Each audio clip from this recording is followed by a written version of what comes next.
Here na. Isang araw. Hoy, you look at here. Isang araw. Umalis si Philip.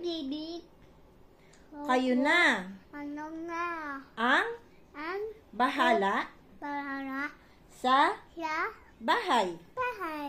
2 linggo akong mawawala.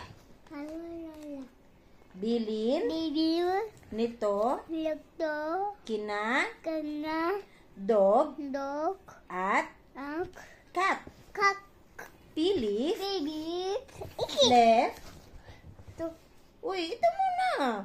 Left 1 day. You take care of the house. I will be gone for 2 weeks.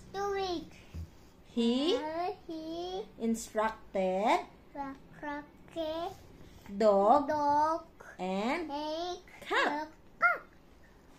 Sinamantala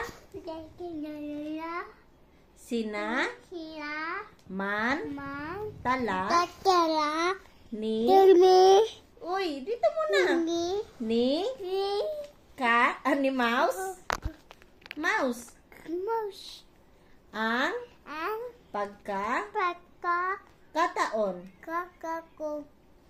Habang naglalaro sina